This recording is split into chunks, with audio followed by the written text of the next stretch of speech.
Hi there, Randy Green here, and welcome to the whole Changemaker Toolkit Startup Course 1. And I'm calling it a startup because we are barely in the process of changing our reality field by changing ourselves. And that really means something today which were not so possible just 10 years ago. Although I'm going to talk a bit about different things right now. So I've got a lot on my mind. So we'll just begin in one end. And those of you who are new to this material, and those of you already done my material, I will remind you, and I will explain here, that when we work to change reality, we are first and foremost changing our own energy system, and by that are changing our influential sphere. That's the first step. And you can say, well, we already have influencers out there talking about things. And yes, they are changing our perception of reality. They are changing the way we think. They are changing the way we feel. And I have participated in that as well, both as part of the whole Academy courses, but also out on YouTube for free. And that's why I've got 4 of these podcasts, and this course are the same as I'm offering for free, because I am giving information here and there. But I know this is just people who are not really deep into the business of changing the world. They think they are listening to a lot of information, but they are not taking it to the next step. That's what the Changemaker, as part of the whole project, is doing. So we're going to take it to the next level. And that means we're working with all of the tools that we have got. And one of them is the pattern of change, which I talk about in the new reality course material, where I work my way through the matrix of change as the enhanced humans were trying to implement. But as you also understand, at the end of the course, gave up. And that's why it's also offered for free. But you have to go to the Systemic Energetic Awareness Forum to get access to that course material. Because that's also another part of the plan and the way that we are doing this. Because not only are we going to change our own energy system, so our influential sphere change. And why do you need to do that? That's because as a whole Changemaker, we are lifting things up to an energetic level. And with that understanding that our reality is made of energy, we are made of energy, and therefore we really want to change something, we need to change it within the scope of the understanding of how to correctly transform energy. And that, of course, ripples into the base program, where everyday humans are situated and are oriented, and they are working through their everyday lives, living life unbeknownst of the amount of energy that they are consuming, distorting, destroying, and as their everyday human mindset are ruining the world that we are living in. And not just because they're humans, but because many of these humans are unaware that they are more than just human. They are unaware of their original genetic composition. They are unaware of why they're here. They're unaware of the galactic history. They're unaware of what's really going on in our reality. And that's another toolkit that the Changemakers have as part of the whole Changemakers, because we are the ones that are going into that weird level of understanding where we begin to work with reality as it actually is, and not what we have been conditioned to believe it is, or what we've been limited to see what it is or perceive what it is, or what we have learned through different kind of social constructions, primary school, college, university, family, all of these dynamics around us that have taught us one perception of reality, and everything that didn't fit into that perception were wrong, were fringe, were fantasy, to some degree also classified as neurotic or some way dysfunctional and not really participating in the world as we were supposed to. And that's the kind of environment I grew up in. I grew up in the environment where everything that fell outside the norm were hushed to be silent. Very unpleasant to grow up being different in a world like that. You were being bullied. You clearly got the understanding you were off. You were way off. And it's so deep in me, people looking at me, kind of wondering what's wrong with her. Why is she not doing what she's supposed to? And what's going on here, right? And this whole kind of disbelief, this feeling of not being taken as in chosen, both within the vicinity of what we call normal relationships and as part of jobs and what have you, until you learn to play the game. Then you put on a mask, then you play the game, and then you do what they want. And you are literally, you're manipulating them. Oh, this is what they want, so this is what I'll do. Sorry about that.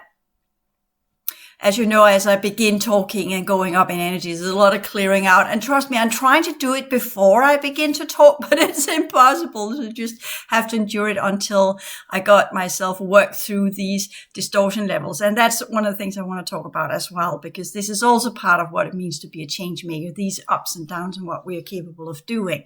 But going back to a little bit of context for this one, being different is part of what it means to be a change maker. If you fit in, you're not a change maker. You are what we call a solidifier. We can't change in or change the world and fit in. Impossible.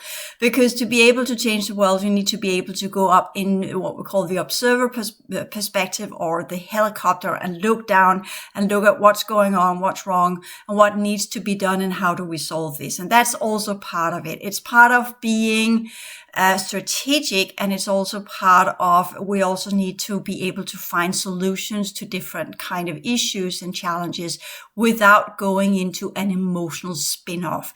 And that's why I did the psychology courses as the skill sets. You kind of have to have a pretty strong psychological structure to do this. So if you, as I, have grown up in an environment where not only were you forced to fit in completely, play the game, otherwise you wouldn't be picked. You wouldn't get a partner, you wouldn't get a family, you wouldn't get the job, you wouldn't get anything. And I learned to play the game, and I did all the right things, and I climbed up the ladder of success.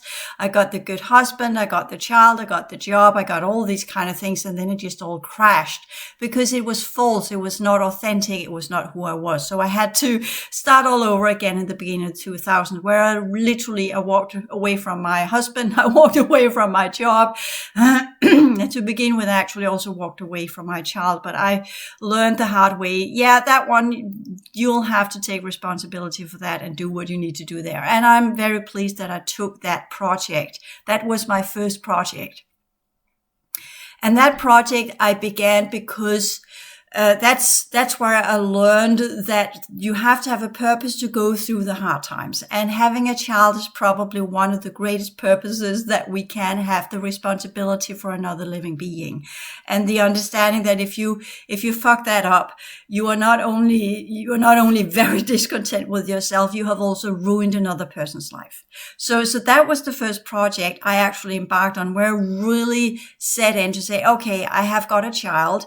I'm not really, everybody told me I was not fit to be a mother, especially my husband. That's one of the reasons why it didn't work out well, because he was just he did not understand what I was. He was always on to me. He was always telling me everything I was doing was wrong. I was not a good mother, and all these kind of things that males are doing. So you're kind of seeing this is when we then combine it with my past life memories and all the experiences I have of males.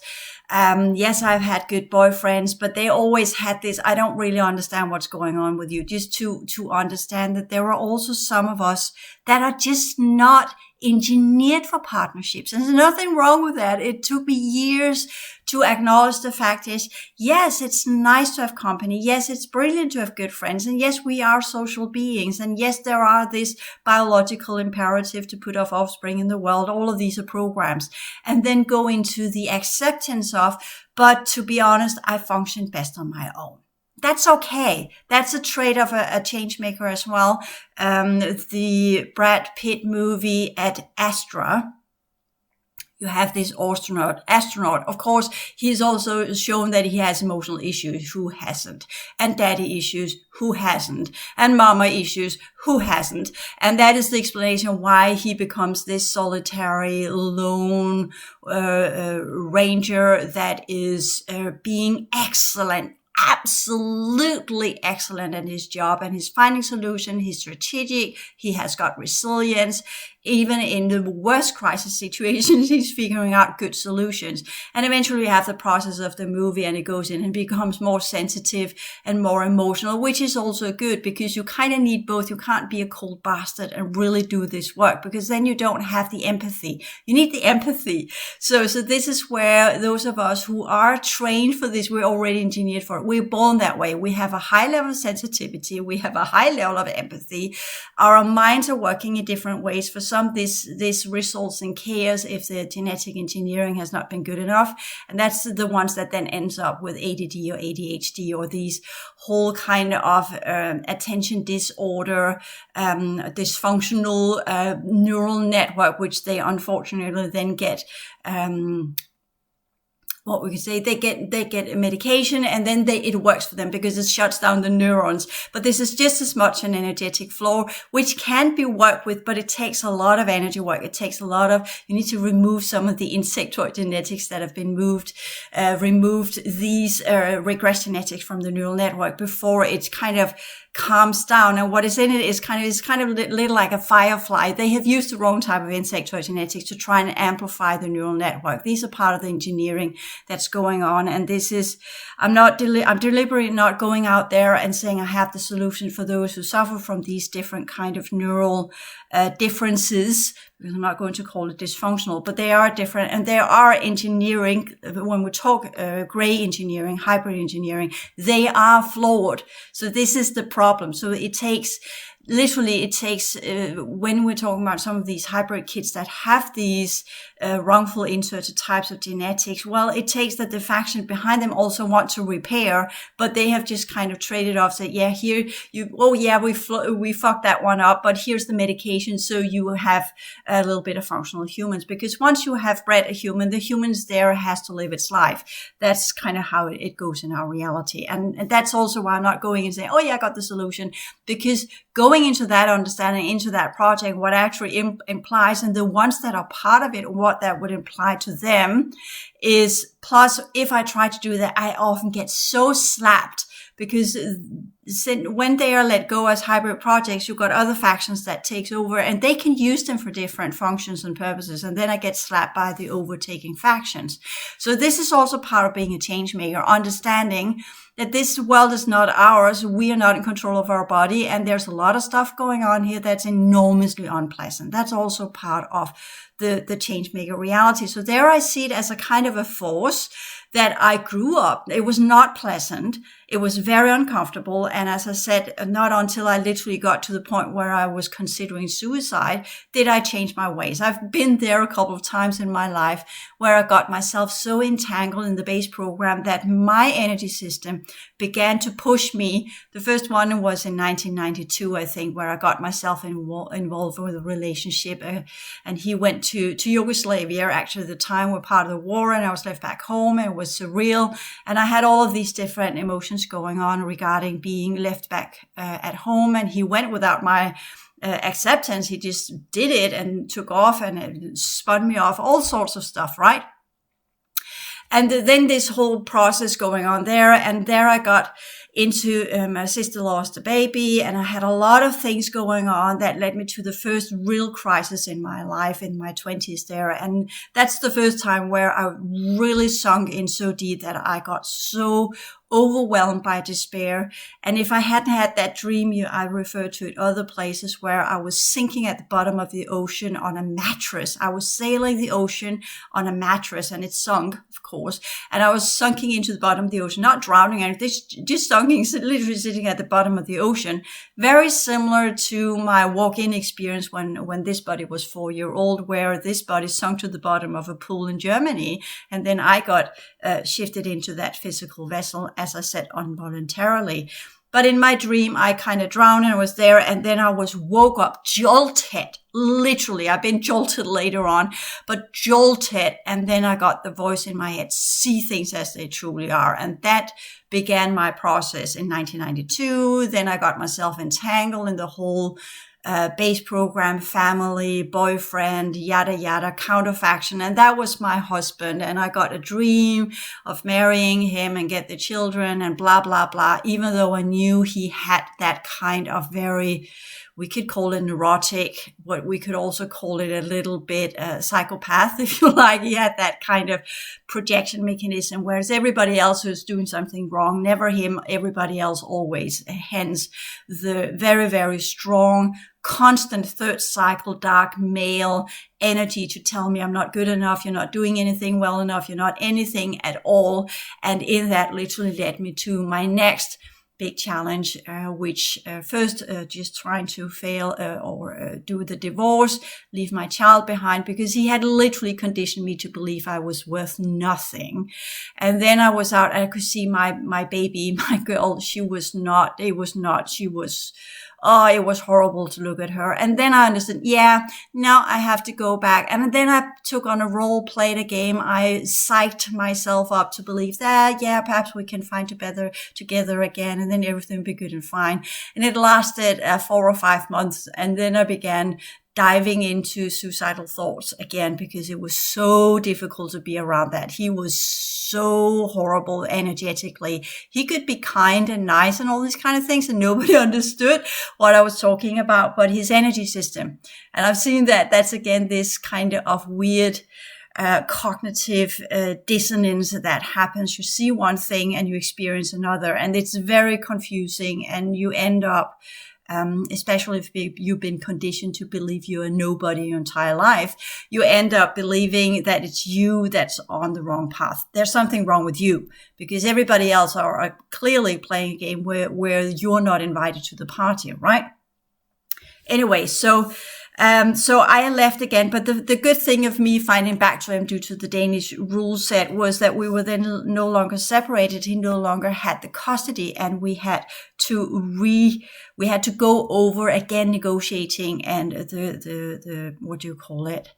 Yes, the custody of the child. And then we ended up having a divided one, because the first time around I actually let go of it and let him have it. So I had to go back and do the fight to get the custody of my daughter, which I did. And eventually, instead of having 1 week with him and 1 week with me, it came to be that she was with me most of the time. Best decision ever. Although personally, because I am a very I function best in my own company. So having a kid around all the time was challenging, definitely. But I also understood this is your responsibility, and that's where I want to go with the purpose. This was the first time that I actually got a purpose in life. And that purpose was not just about me and my desires and the psychological, socio-psychological programming of this is what a female should do, although I never fitted in. I'm constantly told throughout my childhood I was wrong. I was bullied. My sister was bullying me, always telling me that I was off because she was jealous. All of these kind of things that those of you actually have the potential for activation, you will see that you have been put in family settings that have been tailored to ensure that you would always be feeling not good enough, not strong enough, not having that inbuilt power to go out and make a difference. Because we can make a difference. And now I begin to understand, oh yeah, that's the setup. And that's some of the things I've not put into my progression work courses, because I don't feel that was the place. Again, there are certain psychological dynamics that should be done in therapy that shouldn't be put out as course material. So therefore, I'm just here telling you my story, and I'm not telling you my story to laundry to kind of air my dirty laundry, because I've done all of the psychological processes. Remember, I'm a licensed psychotherapist. I've done no therapy on my own. I've done all of the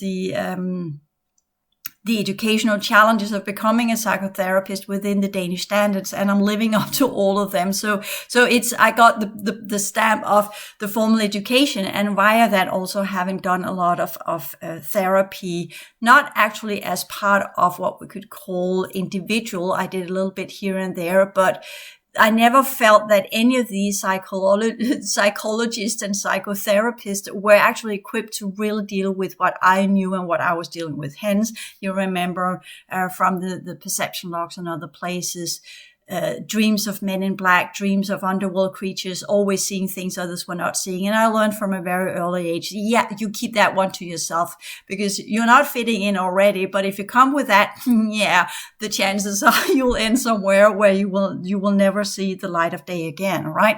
So you kind of learn these things.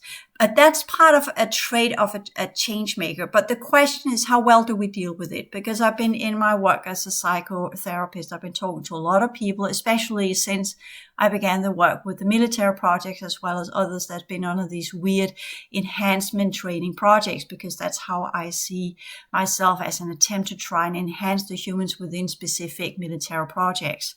So in that understanding, there is also this the skill sets and the toolkit of actually being able to transcend all of that, to transform it into a knowledge, to transform it into empowerment, to transform it into processes where we deal with all of these things. And I want to put this one in here, so not just saying, oh yeah, that's the same story with me, because I'm going to ask you and challenge you that are listening to this one. Have you done the psychological work? Have you done the clearing work? Have you done the underworld work? Have you done the artificial fourth dimensional work? Have you done the artificial fifth dimensional work? Then you can literally say, oh yeah, it's the same story, because most of you, and I've talked to many of you, they're saying, oh yeah, it's the same. It's literally, I can hear it's the same story I had. Yes, what have you done about it? How have you worked with it? How have you challenged yourself? How have you cleared it? And how have you transformed it? And that's been part of my work. The first 50 years of my life, more or less. I really began when I was around 2007. And there, of course, I was not 50, but I began there. And then I've been working intensively with that one ever since, dealing with all of the layers of our reality and all of the challenges and all of the horrors and all of the things that are here, because this world is one of the worst worlds ever. So if you go in and think being a change maker is just about creating water turbines or solving the environmental crisis, you're not understanding what it means to be a change maker. This is not a technological solution-based ideology. This is about psychological processes where we understand being a change maker is about understanding reality as it truly is, and all of its horrible layers and all of the horrible story and all of the horrible things that's been going on here. And I think that's part of my training program, to be able to see these things aside from working as a releaser, because you have to have a really strong psychological structure to deal with the things I've been dealing with. So this is not about you looking at me and saying, oh, your story is my story. No, we have, each and one of us have our own individual stories. And this is not about me trying to be more supreme or better or elevate myself into a different position. It's just a matter of, I need you to not to do the typical finding purpose by saying, oh yeah, I'm doing this because I'm the same as Randy. No, we are individuals and we are unique, each and one of us. You need to find your own story. You need to understand your own narrative, and not, we can always say that, yes, it resembles, but it's not the same. We can always say there are traits there that you can find in your own story. That's why I'm sharing this, so you kind of understand some of the things when you grew up in your family, never feeling you fitted in. Okay, what was that about? It's not necessarily the same as my story, and let me explain you why. Because it depends on what project you've been under.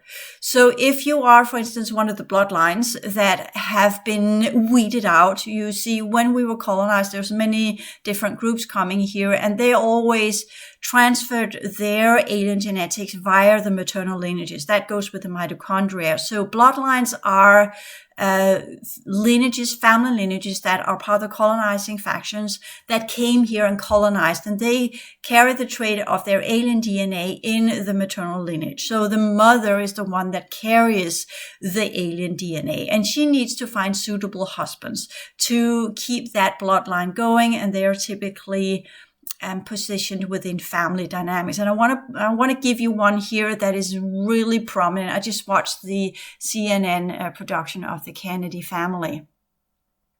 And I'm not going to say anything more than you just connect the dots. But they came from Ireland. And we have, there are very strong warrior traits there, which we know, the RIA and all these kind of things. This is also something for you to look up and connect the dots. So, and we have Scottish lineages, we have Britain lineages, we have, or English lineages, we have, these are typically nobilities, different groups, just as part of Britain. Scotland is unique on their own, Irelanders are unique on their own, and the Englishmen are unique on their own. And who's English today is technically from the Baal lineages of Mesopotamia, because they migrated up there. So that's not the real British people. They are what we understand as the Celts, but the Celts are also part of the Islanders. They're also part of the Scottish people, because some of the original English people migrated to Scotland and Ireland when the Romans began to take over. But that's not how it is, because we had this own group of red-haired in Ireland that were already there, that technically were part of some of the ones that left Atlantis in Africa. So you see, there's nothing simple about that. So bloodlines are many different things. They can be either part of the colonizers, but the bloodlines of the colonizers typically chose females that were already part of some of the ancient lineages, but they altered them energetically by adding in the regressed DNA into their mitochondria. So that's how it is. They have the original lineages are part of this planet, and then they got re-engineered to carry the alien DNA as well, which meant that the offspring would then carry that combined type of both being part of lineages of this solar system, but also carrying the DNA of another lineage from outside the system, enabling them to have physical forms inside this reality. So that's the first hybrid project, to be honest. And it's nothing about breeding. It's called breeding in most of the stories, because they don't really want to reveal to how high a degree that they're altering the human DNA in the fourth dimension. It's nothing to do with breeding. That's just upholding.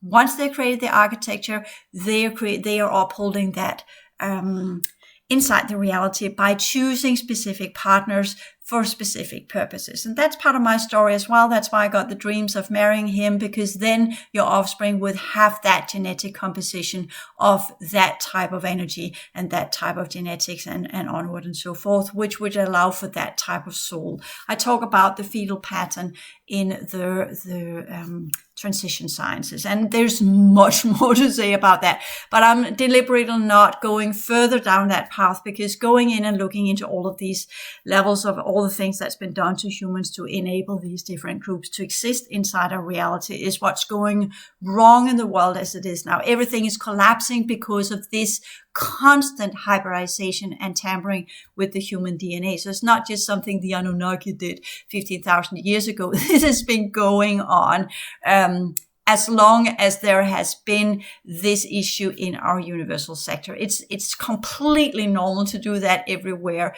The question is, how far do you put this hybridization, and how far do you go to achieve your results, and how much do you experiment so you begin to break down the original holographic fields? And that's what's been going on in our reality. That's the problem. That's the foundation of our problem. The misuse of energy, the misuse of consciousness units, the misuse of the original architecture. So if you are part of a bloodline, you will also be part of some military projects, because as these bloodlines lost power, they became absorbed into different military projects, and then became the guinea pigs of the next group of enhanced humans, because they already had the hybridization from the original insertion of the colonizing races, and then were put through different very, very horrific programs, which again, I'm not going to talk about, but I've seen what's been going on in the fourth to alter human DNA. If you knew what it takes to alter the human DNA within one lineage, and I'm just going to give you a clue here that talks about trauma and epigenetics. That's why I talk about the purpose as well. Trauma and epigenetics changes the surface of the cell. It ignites different levels of the DNA. And if you can't do trauma inside this reality, you can do one version of trauma here, but sometimes you need something that's 10 times more horrible. And since you can't do it here because the body would break down and die, you do it artificially in the fourth dimension using clones. And then you begin to have bleed throughs and things into this DNA that changes it inside this reality due to what's going on in the other realities. That's also seeing things as they truly are. So when we begin the whole, so the point of that one was to understand that even though our stories are similar, the purpose and what's been done to us is not. So it's not just about, oh yeah, it looks like it's the same with me in this reality. You need to understand what military project, what's been going on. Are you a bloodline? Are you not a bloodline? How high or how much are your genetics connected to the underworld due to these changes of your human DNA that alters it and activates different levels of the older racial grids, etc.? How many clones do you have? And all of these kind of things. That's one of the first steps of becoming a change maker. And that's also why when I'm talking about this, it's not as much to achieve the result. It is just as much to initiate the process of where people really wake up and understand what we are dealing with. And then it will take generations. And some of us will probably not even make it. So this is not about going out and changing the world. And then in the purpose, we will feel that this is for us. This is something we can go out and then get credited for, because probably not. And that's where, and again, going back to that one, why it was not in when I was younger, I always thought I should not have kids. I knew I shouldn't have had kids, but I was tricked into it. That is how it is. It is what it is. And I've not regretted it, even though it delayed me 20 years and I'm now trying to catch up and run as quickly as I can, because this was supposed to be seeded in a long time ago. And all of the things I should have done never came to be. But our world has changed at the same time, and everything has become different. And whatever was planned when I was inserted into the physical vessel, all of these timelines have collapsed and it's not there anyway. So there's no need to regret or be kind of remorseful or feeling sad of something that's lost that was not possible, because I've had just within this setting and with this knowledge, I already began 2013 beginning to talk to people and try to get them to the point where they could do the first transition when the Dracos were pulling out and claim their own architecture so that their energy systems would not be transferred to another groups, which they have now, to the scavengers. But beginning that process of, yeah, you need to step up now and activate so that once the Dracos pull out in 2020, you can claim your template. You have got the ability to do the trials. I didn't know it at the time, but that was what I was trying to do. And none of the ones that did this succeeded whatsoever, because I didn't know what we were up against. So that's another very tough learning process where you just have to go on and keep going and then learn that this is not about success. This is about just doing the work because it's the right thing to do. And that's the purpose, nothing else. You won't get credited for it. You won't get rich by it. You will have no profit. You will have no leverage. You will have no empowerment. You will have no position in the world. It will not change a damn thing, but we do it anyways. First step of the toolkit. So this is part of the toughness where we change our settings as a kid, all the things we've gone through in the psychological work, we get to that resilience where we understand, okay, this is not about achieving a goal. This is not about getting credited and become famous and becoming the great influencer of all time. And we have got so and so many followers and what have you, because I've seen over the course of time on YouTube, many different people with a lot of followers, and the world has not changed a damn thing. So this is about, okay, we are clearly in a reality where everything is working against change. That's another part of the toolkit. And just kind of say, yeah, okay, I'm off by this one. And that's good. If you can't live up to the challenges here, don't do it. Don't do it. Who would ever in their wildest minds go into a hornet's nest just to do it because it's the right thing to do, because there is something in there that needs to be transformed, right? Who would ever do that in their wildest fantasies and in their right minds? But if you get to the point where your original genetics actually activate and you are of the original lineages of this solar system, the purpose becomes for the highest good of the many. So this is where I began with the project of a child for her highest goods, which meant that all she needs to do is live this life and be happy and functional. All the things I had gone through, went through an enormous amount of psychological challenges, being a single mom and dealing with all the things, and made some pretty tough decisions where I understood there's only one thing that matters right now, and that's that child. End of story. And that meant everything about what I wanted to do and what I had of issues and whatever was going on in me. I just had to shelf it. I had to deal with it. I had to endure it. I had to figure out how to get through my everyday life, because I remembered how much my mom's psychological issues had colored me. My mom was semi-alcoholic, kind of promiscuous. All the things that were going on with my mom when my dad left because he couldn't stand it anymore. And they had been arguing and yelling at each other my entire childhood. Very, very psychologically straining environment to be in. And at the same time, when he left, she just spun off, and yeah, that did not go so well. And she ended up with a boyfriend who was smoking weed, and he was kind of younger than her, and they were always fucking arguing, yelling at each other, throwing things at each other, waking me up in the middle of the night as pure torment and torture, being woken up from a dream with screaming and yelling and throwing at stuff, and you lie up there on your bed getting fucking scared because what's going on? Should I go down or whatever? Is my mom in harm's way? And all of these kind of things, night after night, until it just became a bad habit. Aside from all the other stuff I was dealing with the dark thing beside my bed and all of the things I was seeing and sensing and all of that chaos that they brought with them, did not make the energetic environment around me any easier. And then going to school and mastering that one and all of these things, and then picking my mom up from different bars and all of these men and their disgusting energies and what have you. So I can go on for hours and hours and hours and hours, and I don't kind of portray that out there on YouTube because that's the dirty laundry.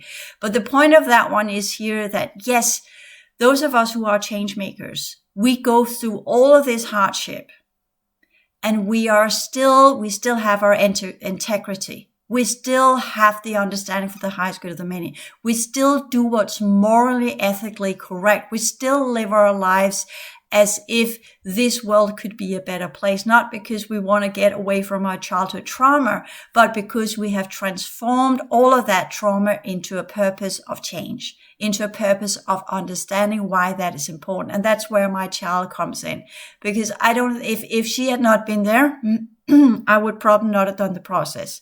I would have succumbed. I would just said, fuck it. And I would probably had done it, because what was the point? Living up or growing up like that. So I can absolutely understand all of these people that are finding courses where they find that purpose, but since they have not done the psychological clearing work and understanding who and what they are and their trauma, then they are doing it all the wrongful ways. And that's also why I wanted to put that one in without explaining it in depth, but I'm doing it here. So, and I saw that when I worked with drug addicts for over a year as a psychotherapist, all of their childhood issues. And one of the things they said to me was, Randy, you don't know what we have gone through. No, I've not been sexually abused, but everything else, kind of goes there. You don't really need to be beaten up directly. It does something to you. It changes your physical form. It changes the way you perceive reality. Absolutely. I've worked with children who have been sexually abused, children who have been physically abused, emotionally abused, and mentally abused. It has different effects on the physical form and your psychological structure. So that's kind of part of it. The reason why I got a little bit of laugh there, because I actually had one client who had a pretty good childhood. I was just kind of, what the fuck is wrong with you? Because I was dealing with all the shadow parts of our reality for reasons and purposes as part of my training. And when I work with these drug addicts and I explain what I've gone through, I say, oh yeah, okay, yeah, perhaps not to that hard degree, but you do understand who and what we are and what we've gone through. And yes, some of them had gone through things where I said, well, I completely understand why you began smoking weed, and I understand why you needed to cope and why you needed to get away from it. But the fact is that you have now destroyed your possibilities forever going beyond that. You have, because you started smoking weed when you were young, you have stopped the processes of the brain. You have not lifted out limbic system into the frontal lobe system. You have not dealt with challenges in your life. You have just given up. You quit. You choose the easy path, and now you're addicted to something. And once you get off that drug you're on, you're faced with the challenges of life, and life is fucking hard, and you haven't got the equipment. You have not dealt with the psychological processes that you should have done in your 20s because you were out on a cloud of marijuana, right? And cannabis and what have you. So you have not lived that process in your brain. And now you come out as an adult, and society expects something from you, and you are not equipped for it. So of course you will be an addict for the rest of your life, because you have missed that window in time where your brain naturally would deal with these challenges. So there's two solutions for that. Either you go on methadone and you are not doing the hard drugs that will kill you, but get some kind of reasonable life, which is what we choose for here in Denmark. We support them, give them apartments and put them on methadone, and then gives them different treatment options, which is what I was part of, to give them as what we could call as an honorable life as possible, and not ending up in the street or becoming a prostitute or what have you. The kind of keeping it a reasonable life for people that are on these kind of addiction schemes. Or you go through the psychological processes. You begin the damn hard work that you will have to do your entire childhood over again, your youth, your grown-up processes to get to the frontal lobe, where you understand that this is about dealing with what's there and not trying to run from it. That's escapism. That's running away from the challenges that life is. Because this is not heaven. This is not hell. It is something in between, because it looks nice, but it's very, very, very energetically challenging. And that's the cognitive dissonance about this reality. It looks nice. People looks nice. Everything looks as if it's okay, unless you live in some of the really tough countries around the world in the Southern Hemisphere. But up here in the North, there is this cognitive dissonance all the time. Everybody appears to be so fucking happy. So why am I so fucking unhappy? And that's the challenge of being dissimilar, so to speak. So of course we want to be similar to others. That's why you want to align yourself and say, oh yeah, Randy, your story is my story. But this is where I'm telling you, no, that's what we call a sleeping pillar. That is where you will not see things as they truly are. You're just transferring your issues over to mine, and think that just because you now got one who's got the same story, then you are all good. Not at all, because you have just done another little, what we call defense mechanism, that has pushed you in where you're still not looking at what's wrong, or still not looking at the challenges that you have. And I want to be honest and say, quite a lot of the clients I've had that done that kind of comparing themselves with me, and then saying, oh yeah, it's the same, and then thinking just because it's the same, then they're all good, because now they're no longer alone, and they are kind of having the same structure as Randy, because there are so many similarities. So it must be the same program. It must be the same. So therefore, I'm also having the same abilities as Randy. And then you will discover that absolutely not. Absolutely not. And that's where you will get another slap in the face, where you will be forced with, when we do the progression work, you are forced to see things as they are, who you are, what you're dealing with. And as part of my conversations with people, that was where I was trying to the best of my abilities in the most gentle way, because of course I was dealing with all the things that were behind, to tell what was going on. And most of the time they did not go well with these people, because they didn't want to get all the miserable stuff. They just wanted to know that they were okay. And they did that by doing that little psychological loop, by comparing, saying, oh, it's the same. I'm the same as Randy. Therefore, I'm also all the good stuff. without recognizing the hard work I've done to get to this point of knowledge, to get to this point of where I understand these dynamics, and to get to the point of where I can do this work as I'm doing. And I'm still in a learning process. There is still more to be taught. There is still more to be understood in this line of work. And that's where we're going with this toolkit. So now you begin to understand, you kind of have, there's a lot, when we really talk about the hardcore whole project changemaker or the whole changemaker, this is a completely different psychological structure. And I'm not betting that we will have great groups of people that are going to go out there because I know to get there is I know what it takes. I know what I've been through. Again, I'm not going to project my story onto you and say, you're going to go through the same, because I know you're not. It depends on your faction, it depends on your project, it depends on your genetics, it depends on your purposes, and it depends on what you're capable of doing. And it depends on how you got here. For instance, some of the avians that got enslaved and got here, many of them are part of the love and light movement. They will never be equipped to deal with this reality, because they were brought here to be little light bringers. And that's all they're supposed to do. They're not supposed to do anything else than just be who they are, which is why they are often put in these relationships and little groups and communities where they can run around being these little infantile, naive fireflies that are just bringing light, because that's their purpose. That's all they're supposed to do. But they're not supposed to change the world. They're supposed to uphold a type of genetic engineering in certain reality networks under the colonizers that allows for other types of hybridization projects, typically with the hybrid kids that are being transferred off planet to other reality systems. So that's kind of, that's kind of, what can you do about that? Anyways, most of these love and lighters are not equipped for the dark stuff. They crumble under that because they come from systems that were so early in the stages of their developmental programs that they have not got what we call the more complex neural networks, both within the human minds, but also within their architecture. They have not developed their consciousness potentials to transform energies in the heavy end under the forces of polarity. They are still in one unity sector of a specific level of progression work. So that's that understanding. And with that one, I'll end this podcast. We'll continue the next one. Thank you.